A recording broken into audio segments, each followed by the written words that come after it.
What's up, everybody? Caleb here, and today I'm bringing you what I'm most excited for in LEGO Star Wars 2021. So we already have, a few pictures for the sets coming in 2021, but we don't have like a bunch of summer pictures or anything. And so today I'm just gonna go over what I'm excited for in 2021.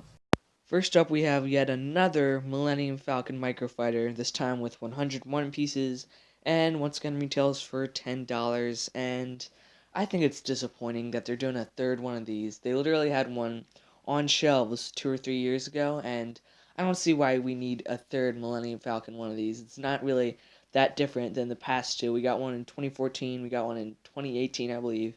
We're just getting another one, and I think it's just a bit of a waste of a microfighter. I think they could have just done a better job with this, and I don't know. It's a good microfighter for what it is. It's just another one. We've had so many.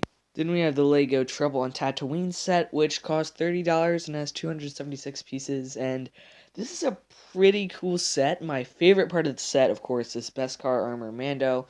It's incredible. They give him arm printing. I love how they put Baby Yoda in a $30 set. That's great. Overall, like the cannon and just the whole entire build doesn't interest me that much. It's not particularly a bad build. It just doesn't really interest me. I'm not a huge fan of the hut. The speeder's pretty neat, but it's probably not something I'm going to be picking up. But I really do like the set, and I love Beskar Mando. And then we have the Imperial TIE Fighter, which I think's really cool. 432 pieces for $40. Pretty good deal. I know they are remaking this again, which once again is a bit of a shame when we had it on shelves in 2018, It's a bit of a shame, but I really, really like how LEGO's doing this in the X-Wing and the TIE Fighter, or Imperial Shuttle, where they're pretty much shrinking it a good bit, but making it a lot cheaper and a lot easier to get. And so that's really cool how they're, making a bit of a smaller TIE fighter, but it's still a really good, detailed TIE fighter for a lot cheaper. And I think it's honestly a really good deal. Honestly, maybe one I'd pick up. And then we have the Rebels X-Wing, which is a really cool one, 474 pieces for $50 this time. And I saw the M&R comparison of this, where I did this and the 2018 model, and they're literally almost the same size, but this one is $30 cheaper. Sure, it's a bit less detail, but you're getting $30 off an X-Wing. And obviously the other one is a bit more detailed, but this one you're just paying $30 for a bit less detail, and I think this is a really, really good set. I love how they're downsizing it, and it's really good looking. It still has, a fair amount of detail, and a great deal that we're finally getting X-Wings at such a cheap price at $50. This is a really good set. Then we have the AT-AT versus Tauntaun Microfighter, and I'm not a huge fan of this one. I'm not really liking how they're turning animals into microfighters like they did with the Tatooine one. I'm not a huge fan of this. I mean, it's alright. It looks cute, I guess, and I do like the AT-AT, but overall I'm not like a massive microfighter guy. Like, I don't really collect them that much, so this isn't something I'm picking up, but it is overall a pretty good microfighter set. Then we have the Juniors Resistance X-Wing, which is once again disappointing. They're remaking this. We had one that was almost exactly like this out 2 years ago, and you can still see it on shelves now. And so they're just re-releasing this with a blue color scheme and BB-8, and I think it's kind of ridiculous. They gotta start making something that's not just X-Wings. Like, we've literally gotten so many X-Wings in the past few years, and I'm not a big fan of the junior sets at all. No offense to juniors, but they're just too bulky for me, and I just don't really like this one at all.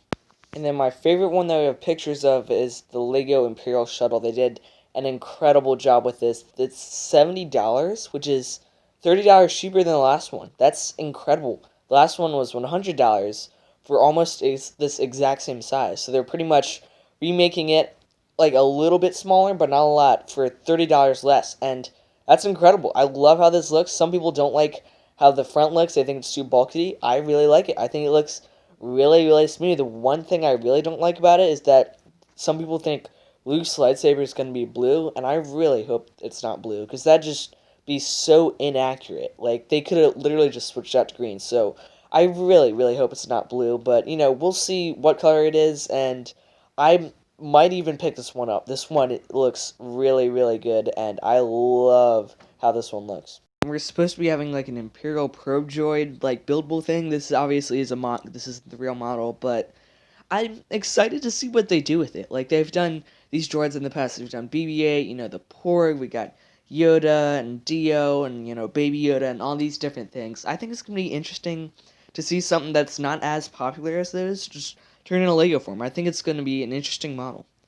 And then we have a 200 model, which I can only assume would be the Republic gunship. And there's also a 350 model. So they could either do a 200 model, which would be a bit smaller, or they could do a $350 model, which would be a good bit bigger with more detail. And I think they should probably go with the $200 model. I think it's going to be pretty hard to pick up if it's, $350. But I'm excited to see what they do with it. Once again, this is a mock, but I'm excited to see how it looks. I know people are really excited for this one, and I'm excited to see what they do with it, really. Now, we don't actually know what the $350 set is going to be yet, but what I really, really hope it is, I hope we get a UCS MTT. That would be incredible. Like, that would be very, very neat if we got a UCS version of this. This would be a really, really neat thing that we really don't see a lot in LEGO. We got one in 2014, I believe, that was a lot downsized and people really trashed it. But I think this is something that LEGO should definitely make it massive, make it filled with, battle droids, and I think it'd be a really, really cool UCS set if LEGO was to go and release a UCS set. I also heard people saying that they were hoping it'd be like a Master Builder Series Endor bunker, and that would also be really cool, but I really do hope we get an MTT. That's what I'm really excited for.